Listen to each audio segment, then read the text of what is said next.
Hey, STS here, alongside with Sparky, aka Annoying Zach, whatever. This is part of my youtube.com/mdreams. And this is the first episode of Wrestling Throwbacks, which Wrestling Throwbacks is basically retro reviews from the matches and of old pay-per-views and stuff, whatnot. And we just checked it was supposed to be Royal Rumble 95, but the network kept taking the piss, right?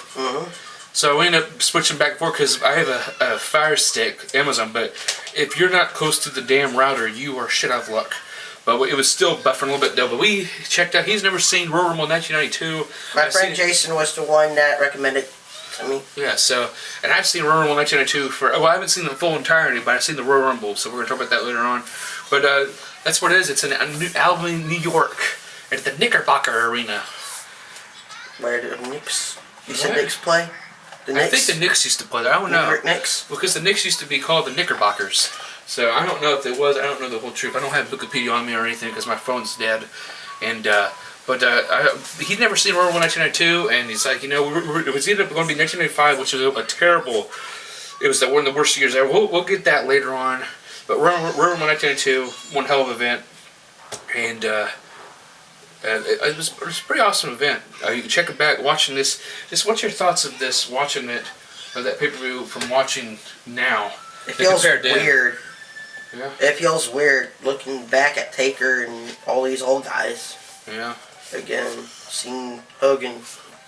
He's so many years old and he's still got the old look. He's still the same old guy. He was in his upper 30s, I think, or 30s, or mid-30s, I think, here. I don't know. He must be really immortal. He must really be immortal. Yeah, but now this is the PC movement. Oh, he said the N-word. Now he's known as the racist Hulk Hogan. Yeah, but everybody else, like Tammy, aka Sonny, said some racist jokes supposedly about the Muslims or something like that. Like, yeah, and that was okay. There needs to be a new Holocaust and all that shit. You know, I don't care. But the thing is, though, this is the Royal Rumble 1992, and we get the first match, which is it was with the Orient Express against the New Foundation, which was Owen Hart and Jim Neidhart. This is after when Bret Hart left Jim. That was in 1991, though, and this is where they become a team with old parachute pants, and that was actually a cool match. I gave it a 4 out of 5 just because it's Owen Hart. I thought it was Zumba pants that they were wearing. No, Zumba pants is with the whole stripe crap like Chad Angle used to wear, but it was a pretty okay match. You know, the theme songs are the best. Yeah. Back in the 90s. Do you ever remember that match? But Owen Hart took a lot of the beating, but he sold much, and you have Jimmy Neidhart, which I heard he has like Parkinson's or something. Because I've seen recent interviews with him, shaking real hard with him and Bret. Do you remember that match? What? The first match. Yeah, the Orient Express. Yeah. I gave it a 3 out of 5. 3 out of 5. I just gave it a 4 out of 5 because of Owen Hart, just because it's this respect value and whatnot. And it was outstanding. It was an entertaining tag match, you know. It's just like they won with the rocket launcher. That was their finisher, where Owen's at the top, and then they have Jim Neidhart just lift him off with the rocket launcher, and that's the first match, which is right. What was the second match? Second match, the Mountie versus Roddy Piper. Okay, yeah, for the IC title. This story about here is it was an okay match here. I mean, you gave it a 5 out of 5 because of Roddy Piper. Yeah, I gave it a 4 out of 5. Not really. I give it almost just for the work value of the match, a 2.5 or 3 because it's just a brawling match and then like just we're going with the story behind this match is though. Bret Hart a couple days earlier at a house show was under a flu, which he does talk about in Timeline History of WWE 1992, which is on kayfabecommentaries.com. Cheap plug. It's a sheet interview, and he said that he did a flu, and he actually had a flu in that match, where they just ended up having him lose the belt, and then the Mountie came in, Roddy Piper came in for defense, and then the Mountie went after him with the belt, and then they had a match. This match didn't go that long, but the thing is, the Roddy Piper the one thing that really, I'll give it 3 stars just because of the promo. Well, my God, he is one of the original Village people. You know, I mean, just too many times taking someone's manhood, like, I don't know what he's doing, you know, and You don't take my medals. He's like, I don't know what he's talking about. I don't know what he's talking about. He did, and I realized I've never seen him heard it by his. I never heard him. It was hard for me to understand what he was saying at first. Well, you need the subtitles. We didn't have the subtitles, But he did, like the last moment, he says this is for Colt, which I didn't even know what it was when I was younger. But then he had a son, Colt. Which it just sucks that he passed away this year. Many wrestlers passed away this year, actors and.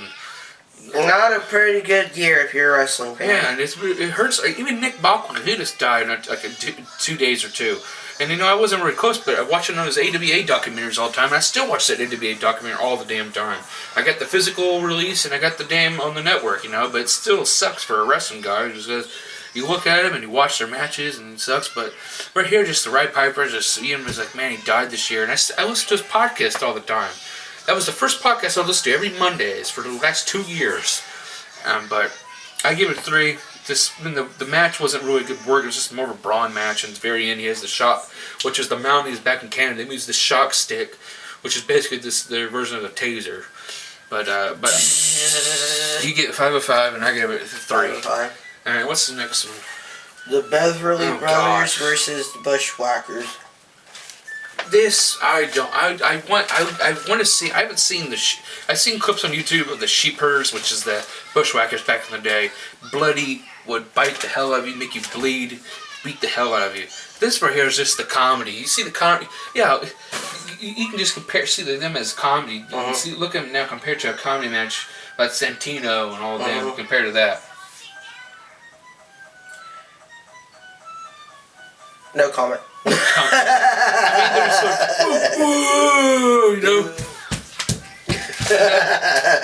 I I gave the Beverly Brothers too. I mean, they came up with the genius. It was Leaping Lenny Poffo or Randy Savage's brother. With the I got a poem for you. He was a good poem too. This match is okay. This match, shit match at the event, in my opinion. What'd you give it? I give it 1 star. I give it 1 out of 5. What do you give 1 out of 5 for? I was like face palming it. I respect the Bushwhackers, but the way the match was, I just couldn't get into it. They always had that match though, because you see them now, you see them here, but when you see them back, if you see some clips, which I'll probably share them on your Facebook, just them back then, you look at them as different. And they used to be, they were the Kiwis or. Kowals or the Kiwi Brothers or something in Calgary at Stampede Wrestling. So I mean, just they're very different, but they're going to be run. Yeah, it's just comic. But hey, they made their dollar, they made their money and stuff. But that match, I didn't have no. It was like Raw the day. Yeah. But that was it. I get 1 off. You get 1 star. You get 1 out of 5. The thing that kind of I had to laugh at about that match was the manager. The manager. It was like I swear he was eating his own tie. I thought he was. I thought he was eating his own tie, and he was like, "I'm going to knock out the genius." And the next week, you saw he shits him in his shin, kicks him in his shin. It was like, yeah, really. All right, what's the next match? I think it's another tag team match. Another tag team match. Teddy, we miss you. Teddy, get along. Road Warriors versus Natural Disasters. This one here, I mean, it's for the Road Warriors, the Legion of Doom. I wish I could go back in time and I could get one of those Road Warrior shoulder things. The shoulder pads. And the Natural Disasters, John Tenta, aka Earthquake, which it's sad because Hawks is dead, and John Tenta, his Earthquake, is dead, and Animal and Typhoon is still alive. My friend Jason is a huge Earthquake fan. He talks about him all the time. You talk to him all This match is more of a brawn match, and I really just want to see because it's the Legion of Doom, and this match was stupid. This match actually ended in a way of the faces would do. They fight in the these big fat fuckers have ate so much they're done with it that they fight off the Legion of Doom, but they get back in the ring before they do, and they think they won the titles, which dumbasses, they should know that the titles do not change hands unless submission or forfeit. Yeah. Maybe from people that give up basically submission or pinfall. These like John Teacher, we won the tag team titles. I can't do this voice. I mean, yeah. We won the tag team titles. We want them now. I'm gonna get my lawyer. Yeah. If you hear background, my son's watching Weinstein, so you hear that little, oh God, that chuckle. So... It's not. Like I said, he learns. Best of. But that's what's little Einstein's. But this match, it was just a brawling fest, and I'd give it 3. My friend Jason was here. He would say, like at the end of the match, that was that. Do you guys have like a? You guys know your Wi-Fi code? No, not really, because we forgot about it a while back. Jeez, because man, I can bring the damn thing to in the living room. We can all watch and sit and watch wrestling or something. That's a good future idea. Hell, have all of our opinions and whatnot. Yeah. But what do you give it? I give it 3. Yeah, it's I give it 2.5. Never mind, 2.5. I didn't give it. Because nothing to it. It was like, I don't know. I know. And now we have the Royal Rumble, which we don't know who wins, Ric Flair, but he never seen the full progress. Now, there's a lot of stories in this thing, because the Royal Rumbles now and back then are different. They're just random, like, oh, person. These actually had stories, which, I mean, because listen to Soul Monster sounds off. That was pretty cool, though. I didn't know they did the championship titles back in the Royal Rumble. That's the only one time they did it. That's the one time, and they should do that. If the belt was, if we could, I wish something. It's kind of a dick way to say, but I wish Seth Rollins get injured before that. Yeah. And then they'll do that. The tournament's stupid, but the Royal Rumble would be a better idea. But who knows? We can see that again or whatever. But I mean, there's a lot of stories coming in this. Right? There's a story between Roddy Piper because he just won the Intercontinental title, and he's also in the Royal Rumble, so he's trying to make 2 titles. So that's a story there. You got Ric Flair as number 3. You know, he obliged Real World's champion, but it comes in there, and he ends up winning it. You know, you got Hogan. You know, he's the back-to-back winner. Trying to go for his 3rd one, but he ends up failed because Sid Justice screws him over. But then again, it's every man for himself. So Hulk Hogan was a real crybaby. He was a real crybaby. And Sid Justice, he holds Justice's hand. How obnoxious of you. The thing is about here is that since it's the 25 years Survivor Series, it's just great to see Undertaker. Undertaker, every time he wrestles, you know, just the choke. Just when Ric Flair. No, this is how Ric Flair was selling. No, he's just doing this, you know. You know, he's doing that, you know, and just the no sell crazy. That's Undertaker style. That was Undertaker back then when he was beast. No selling, don't care. No selling. I mean, I bet he pissed off a lot. This is Shawn Michaels' first big, like, by himself, because this is after he screwed over Marty Jannetty at the barbershop while they broke up and whatnot. With the reverse crescent kick. That was what it was before switching music. Because he missed it twice, because he was on his phone, he hit it twice on British Bulldog and Tito Santana, I believe. And no, he hit it on Ric Flair and him. But he kept missing it because he was too much on his phone. Because he's a football slave. But, football slave. It was awesome. I take great offense to that. Oh, shut up, you donkey. But also, then Randy Savage and Jake the Snake, which they had the fight with him hitting Elizabeth, and then the snake bite with the cobra, you know, and Randy Savage just walked out there like he just came out of the swimming pool. Because it looked like, the way his spandex is, it looks like he's like a scuba diver, you know, and he goes after him, and Jake the Snake just hides underneath, you know, like a dumbass. But what it transferred to that feud was Macho Man ended up just Undertaker came on and going after fucking Jake the Snake, and that's what had that little feud in WrestleMania, and then he went out the Jake the Snake with the WCW. But yeah, I mean, this was great. Any kind of old wrestling, which we'll probably do more again maybe later on. But this Royal Rumble 92 is it's rewatchable, and also Ric Flair wins. It's great entertainment. Yeah, because he helps Sid, you know, he helped get Sid's his legs out and stuff. But this is, you know, you could put this is 5 or this is 10. I mean, I don't care, 10 out of 10, because it's one of the best Rumbles ever. Because it's the very first undisputed championship for the title, you know. I remember seeing Sid Vicious when he was in WCW when I was 6 years old. Well, what does that have to do with anything in this pay-per-view match? Nostalgia. Okay, we'll talk about that in WCW. But yeah, the thing is though, it was a cool match. It was one hell of a Royal Rumble. I absolutely enjoyed it, and I think you guys would enjoy it. It's rewatchable, yes, because that's like the 10th time I've probably seen that. And I would recommend this thing. I mean, the matches, they're okay. I mean, this is the first time I ever watched a full pay-per-view in a while. You know. But the thing is, though, did you guys like it? I mean, we guys liked it. Like, subscribe.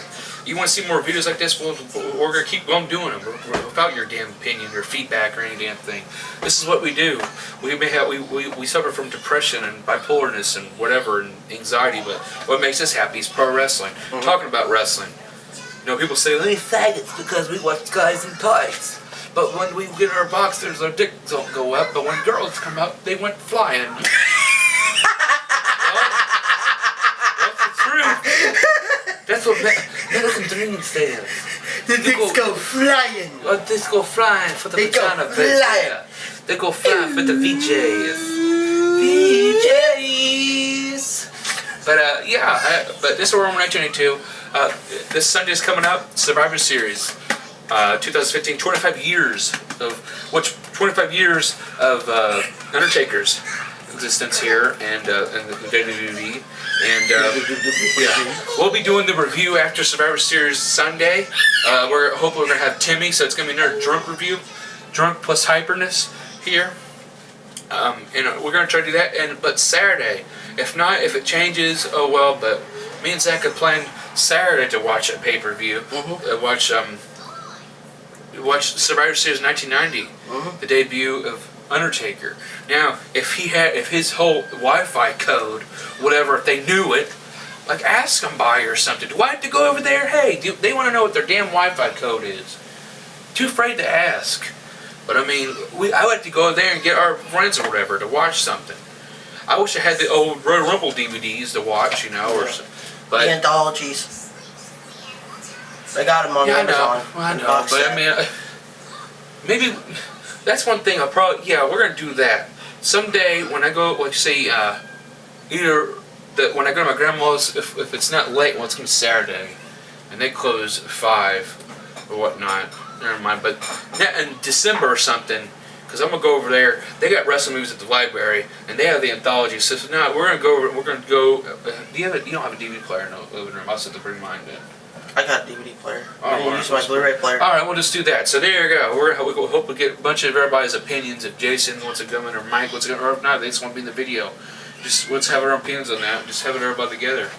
You know. But Saturday, if not, the card to change because we don't know.